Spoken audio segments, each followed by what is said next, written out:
time, in the larger picture, because a lot of you are kind of young, you wouldn't have known this, was that this was 1986. American movies were crap. They were all John Hughes movies if you were lucky. Okay, and so there was that, and you had a not very commercially successful film with Dune. So here you are making what was surely the weirdest American movie of that decade. It's a very straight ahead story, really.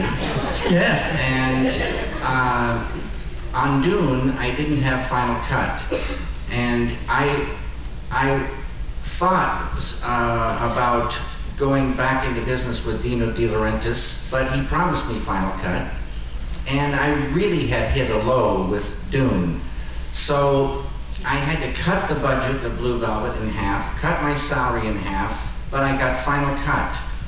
And we shot in Wilmington, North Carolina, where Dino had a studio, and there were 12 other pictures going on at the same time. And we were the poorest, smallest bunch. And it was so freeing and so beautiful. And I remember it as a really great experience. This feeling of freedom, and like they say, nowhere to go but up.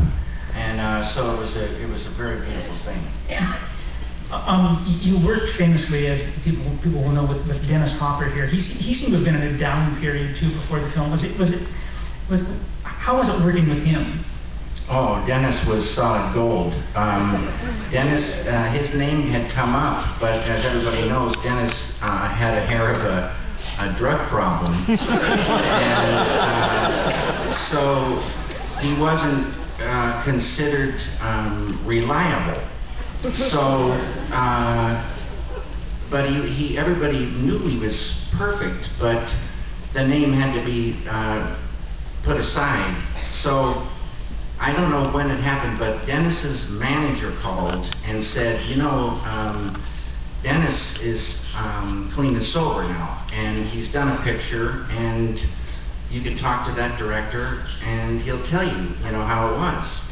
And in the middle of this, Dennis Hopper called, and I picked up the phone, and Dennis said, David, I have to play Frank because I am Frank. So that's a phrase that's good news and bad news.